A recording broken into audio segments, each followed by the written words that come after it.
고린도전서 10장 14절 이하의 말씀 가운데 우상 숭배를 피하라는 말씀이 나옵니다. 8장에는 우상의 제물에 관한 교훈이 있었습니다. 그러나 우상의 제물에 관해서 사도 바울의 교훈은 대단히 관대했습니다. 어떤 사람은 우상의 제물을 먹지 못하는 사람도 있고 어떤 사람은 우상의 제물을 먹는 사람도 있다고 하는 두 가지의 상태를 말하면서 우상의 제물을 먹는다는 것은 양심 문제다. 다시 말해서 그것 때문에 양심이 더러워질까 두려운 문제이지 사실상 우상의 제물이라는 것은 아무것도 아니다라는 그런 관대한 태도를 보였습니다. 그런데 10장 14절 이하의 말씀 가운데 우상 숭배를 피하라 라고 말하면서 단호하게 우상 숭배와 합하지 말라고 강력하게 거부하는 말씀을 하고 있습니다. 여기에서 우리의 신앙생활 가운데 두 가지 잘 이해해야 할 문제가 있다고 생각합니다. 하나는 양심 문제로 돌려서 선처할 수 있는 너그러운 그러한 분야가 있고, 하나는 용납할 수 없는 단호하게 거부하는 아니요 라고 하는 것이 있습니다.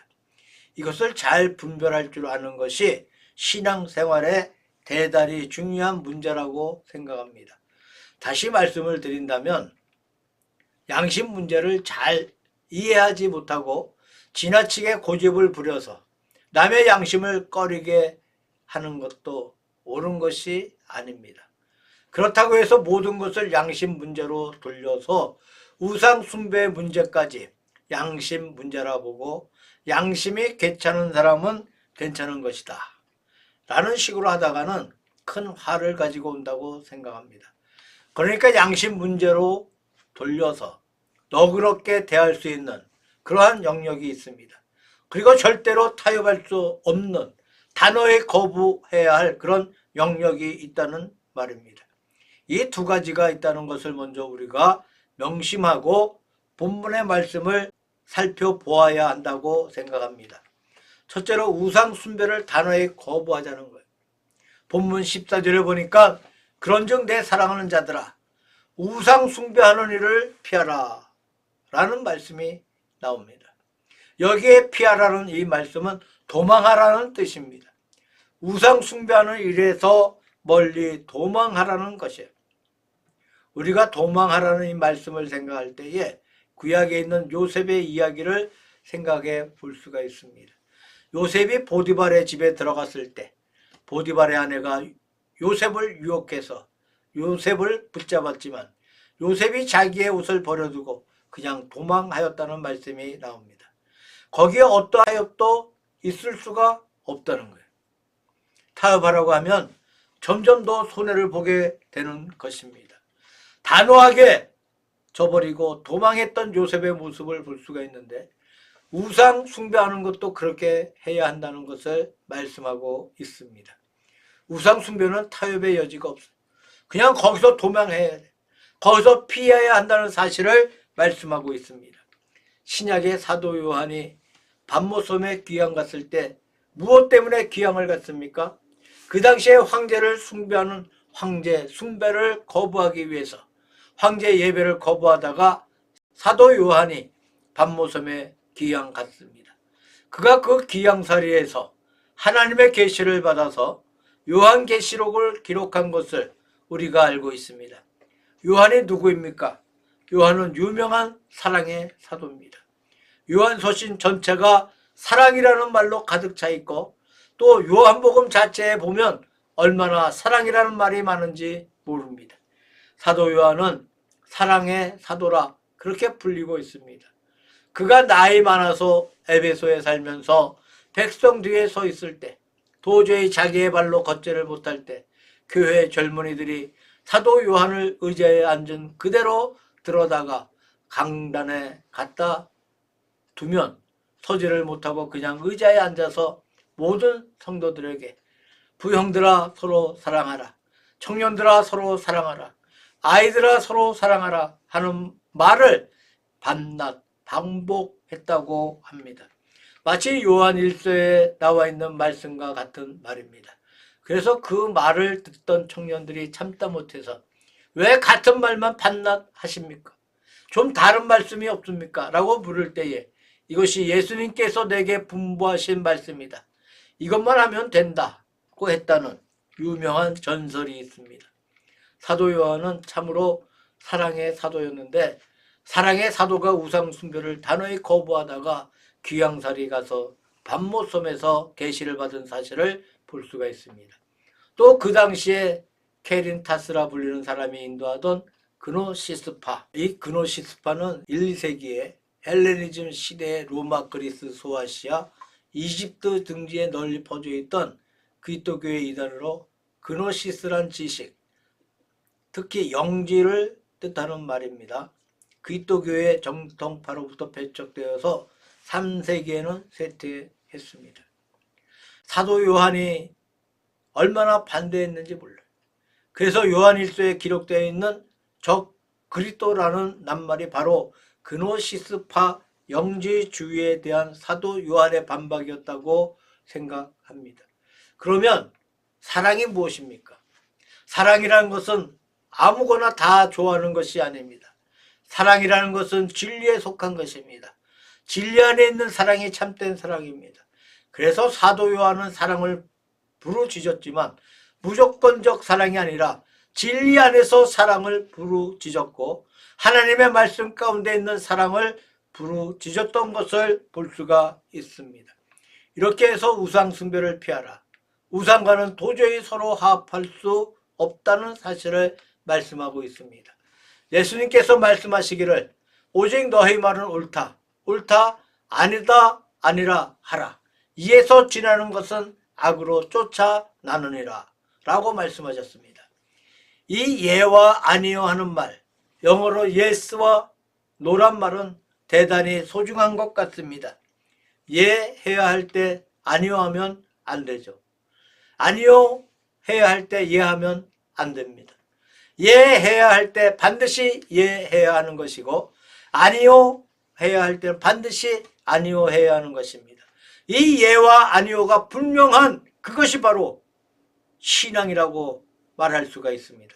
예와 아니요를 혼돈해서 예 해야 할 때 아니요 한다거나 아니요 해야 할 때 예를 한다거나 또는 예 해야 할 때 예 할 줄 모른다거나 하는 이것은 다 올바른 태도가 아닌 줄로 믿습니다. 역대 많은 순교자들이 무엇 때문에 순교했습니까? 그분들은 예와 아니요 때문에 순교했다고 말할 수가 있습니다. 내가 예수를 아느냐고 물을 때에 예라고 대답했습니다. 예수를 모른다고 하거나 아니요라고 대답했더라면 살 수 있었을 텐데 예수를 아느냐고 물었을 때에 예라고 대답했기 때문에 잡혀서 옥에 갇힌 것이고 내가 예수를 모른다고 하겠느냐 할 때에 아니요 라고 거부했기 때문에 순교를 했습니다. 그때 그들의 말에 예라고 순종했더라면 그들은 죽지 않았을 것입니다. 이렇게 예와 아니요 때문에 순교자가 나왔다고 말해도 과언이 아닌 줄로 믿습니다. 그래서 예수 그리스도를 믿는 우리 신앙은 언제 예할 것이냐 언제 아니요를 할 것인가 하는 이 사실을 명백하게 가려내는 것, 이것이 바로 신앙생활의 중요한 문제인 줄로 믿습니다. 바울 사도는 우상의 제물 문제를 논할 때 그 제물 자체에 무엇이 붙어 있는 것이 아니기 때문에 양심 문제로 돌려 그렇게 중요시하지 않았습니다. 그러나 그렇다고 해서 우상 자체의 문제까지 관대한 것은 결코 아니었습니다. 우상 자체의 문제에 대해서는 단호하게 우상 숭배를 피하라고 말씀하고 있는 것을 보게 됩니다. 두 번째로 우상 숭배를 피해야 할 이유가 무엇일까요? 16절에 이런 말씀이 있습니다. 우리가 축복하는 바 축복의 전은 그리스도의 피에 참여함이 아니며 우리가 떼는 떡은 그리스도의 몸에 참여함이 아니냐고 말씀하고 있습니다. 교회가 무엇이며 성도가 무엇입니까? 교회라는 것은 그리스도의 몸입니다. 성도라는 것은 그리스도의 보혈의 은총을 받고 있는 사람들입니다. 그래서 성도는 그리스도의 몸을 구성하고 있습니다. 우리가 다 지체가 되어서 한 몸을 이루고 있는데 몸속에 피가 돌아서 내 생명이 유지되고 있습니다. 그 피가 무엇입니까? 그리스도의 보혈입니다. 교회는 무엇입니까? 보혈의 교제를 이루고 있는 것이 교회라는 거예요. 우리의 신앙생활에 가장 중요한 낱말 가운데 하나가 바로 이 코이노니아, 즉 교제라는 것을 여러 번 말씀드렸습니다. 하나님과의 교제와 사람과의 교제, 이 두 가지가 건전하게 이루어질 때에 신앙생활이 건전합니다. 하나님과의 교제가 무엇입니까? 주 예수를 믿고 하나님의 은총 가운데 살며 하나님께 순종하며 주와 더불어 하나가 될 때 나와 주님 사이에 코이노니아가 원만히 이루어질 수 있기 때문입니다. 그 다음에 주와 더불어 얻었던 거룩한 구원의 교제로 사람 간의 아름다운 교제를 맺어 나가는 것입니다. 이것이 성도의 교제예요. 우리가 그리스도의 피에 참여한다고 할 때에 이 피가 문제가 되겠습니까? 요즘 헌혈하는 경우가 많이 있는데 피를 헌혈할 때 먼저 조사하는 것이 혈액형이 무엇이냐는 것이죠. 자기와 혈액형이 다른 사람의 피를 수혈받으면 죽게 됩니다. 사는 것은 고사하고 죽고 맙니다. 나와 같은 혈액형의 피를 받아야 한다는 말입니다. 내가 O형이면 O형의 피를 받아야 하고 내가 A형이면 A형을 받아야 합니다.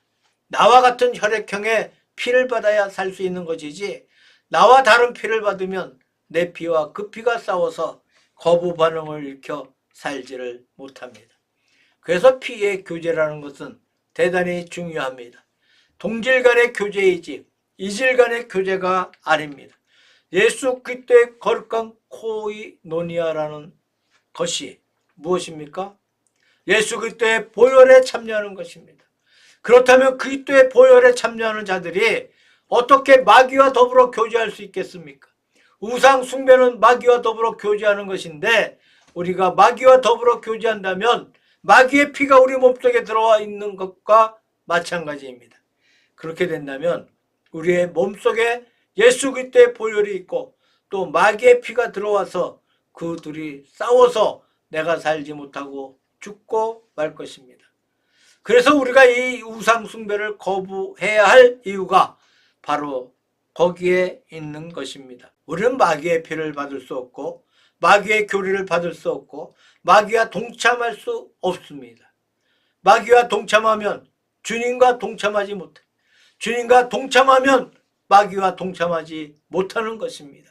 요한복음 17장 17절에 저희를 진리로 거룩하게 하옵소서.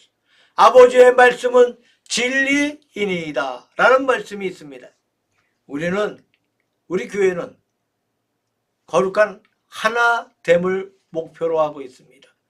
성도의 교제를 지극히 아름다운 것으로 강조하고 있습니다. 그러나 아무렇게나 합해진 그런 성도의 교제가 아닙니다. 진리의 교제입니다.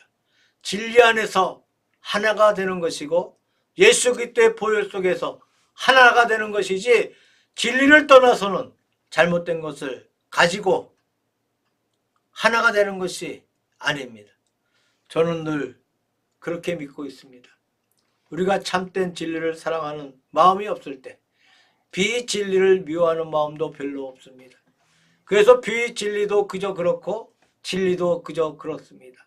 진리가 그렇게 좋지 않고 비진리도 그렇게 나쁘지 않습니다. 그래서 진리에 대한 마음도 희미해져 버리고 비진리에 대한 마음도 희미해져 버립니다. 예수님의 보혈도 그렇고 마귀의 피도 그렇습니다. 예수님의 보혈도 예수님과의 교제와 마귀의 교제, 그렇게 큰 차이를 두지 않습니다. 이것이 우리가 참 주님을 사랑하지 않을 때의 상태입니다. 그러나 그와 반대로 우리가 참 주님을 사랑하게 될 때 그만큼 마귀를 미워하게 됩니다. 그러나 참 진리에 대한 사랑은 비진리에 대한 미움에서 입증될 수 있다고 할 수 있습니다. 진리를 사랑할 때 비진리를 미워하게 됩니다. 참된 하나님의 말씀이 좋고 참된 진리가 좋을 때 진리를 어긴다고 하는 것이 얼마나 괴로운 일인지 모릅니다. 예를 들면 우리가 사랑하는 자녀나 사랑하는 벗이나 내가 아끼는 어떤 분의 몸에 병이 들었을 때 그 병이 얼마나 믿겠습니까? 그 병이 내가 사랑하는 자의 생명을 앗아갑니다. 육체를 쇠약한 가운데 있게 했습니다. 참으로 그 병이 원망스럽고 밉다는 것입니다. 내 귀한 사랑하는 자녀니까, 내 귀한 벗이니까 그들의 생명을 앗아가는 육체의 병이 얼마나 밉고 얼마나 나쁜 존재인가를 생각하게 합니다. 저는 가끔 믿는 사람들 가운데 중환병에 걸려서 무슨 암이 상기가 되었다고 해서 생명이 경각에 달려 있는 그런 경우에 혼자 이런 공상을 해 본 적이 있습니다. 하나님께서 이 사람의 시간을 한번 반대로 돌려줄 수 없는 것인가? 옛날 히스기야 왕 때 해가 뒤로 물러갔다고 했는데 이처럼 반대로 갈 수 없다는 말인가? 다시 말해서 하룻밤 자고 나면 어제만큼 나아지고, 이틀밤 자고 나면 그저께만큼 더 나아지고, 한 달 자고 나면 한 달 전만큼 더 나아지고, 이렇게 거꾸로 돌릴 방법이 없는가? 그렇다면 병 걸릴 때쯤 그만큼만 돌아간다면 완전히 나을 수 있지 않겠는가? 하나님께서 그런 역사를 주실 수 없는 것인가? 혼자서 그런 생각을 할 때가 있습니다. 참으로 그를 사랑하니까 어떻게든지 병이 나았으면 좋겠다. 몸속에 악한 병이 없어졌으면 좋겠다. 악한 병에 대해서 얼마나 원망스러운지, 얼마나 미운지 모릅니다.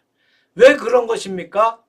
그를 참으로 사랑하는 만큼 몸속에 그의 생명을 앗아가는 병이 그렇게 미울 수가 없는 것입니다. 죄라는 것은 신령한 의미에서 병이라고 할 수 있습니다. 내가 참 사랑하는 사람들이 마귀를 섬긴다는 것은 바로 그분의 영혼을 앗아가는 병입니다. 영혼의 병에 속합니다.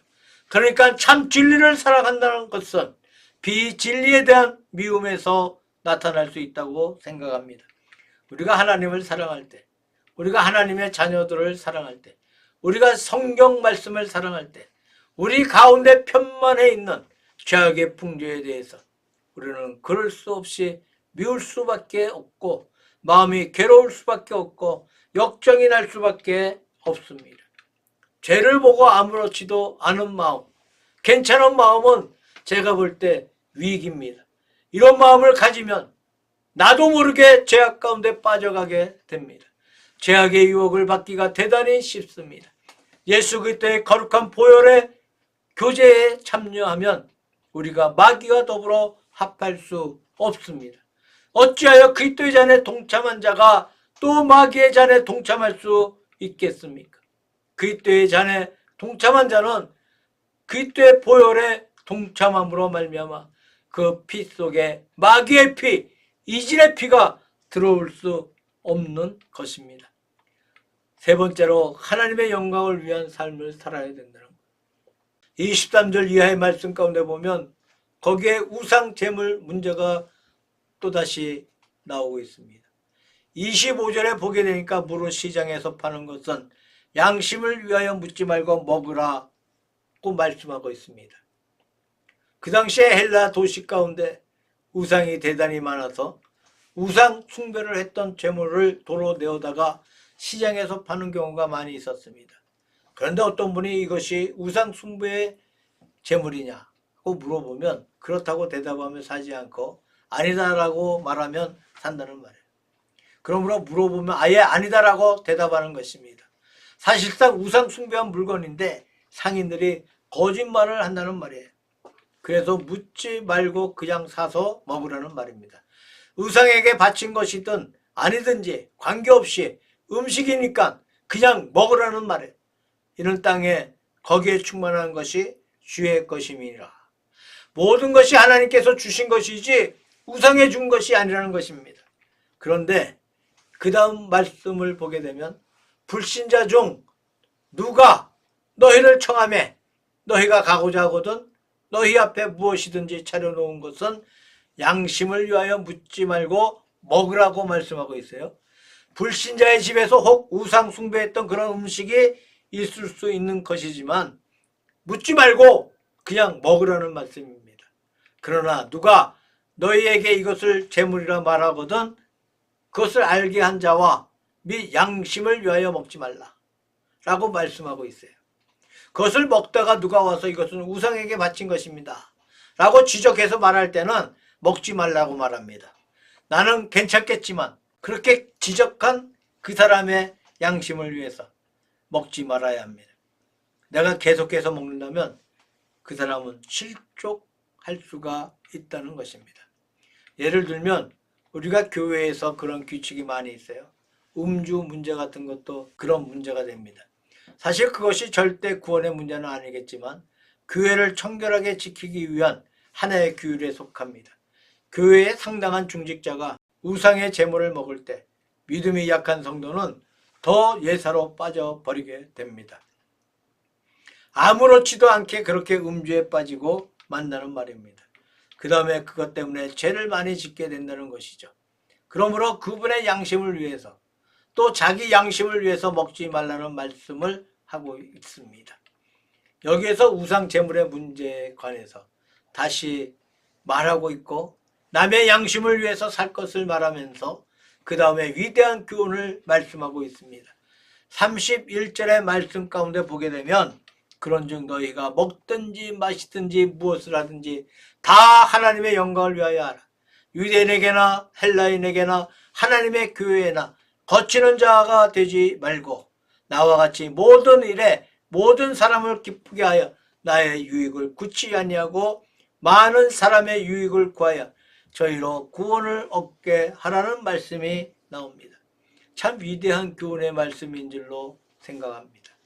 또 우리 그리스도인들의 신앙생활 가운데 가장 중요한 목표라고 할 수가 있습니다. 먹든지 마시든지 무엇을 하든지 다 하나님의 영광을 위하여 하라. 장로교 시조라 불리는 칼빈의 생애 최고 목표는 오직 하나님께 영광, 솔리데오 글로리아 였습니다. 개혁자들이 부르짖던 5가지의 강령이 있어요.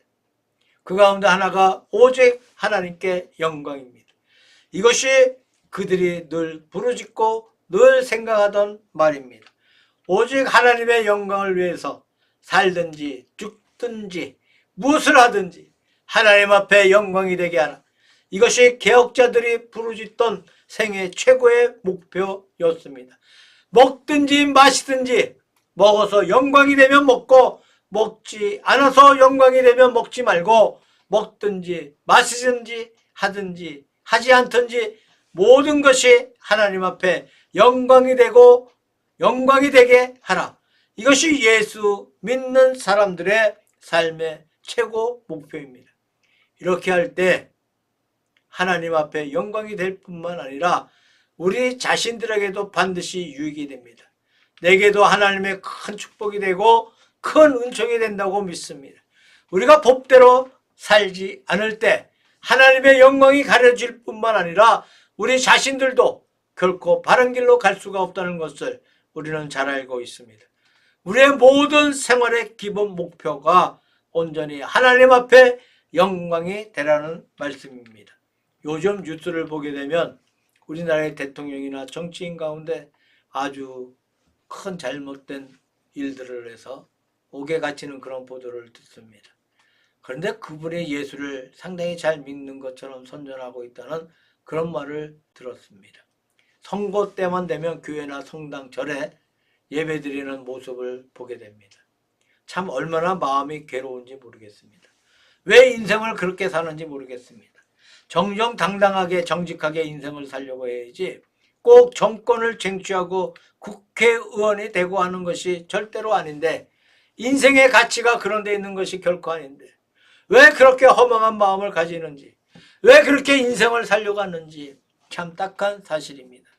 얼마나 부끄러운 사실입니까? 우리가 이러한 것을 우리의 마음속에서 추방해야 하겠습니다. 오직 하나님의 영광을 위해서 오직 주님을 기쁘시게 하기 위해서 사는 것이 필요합니다.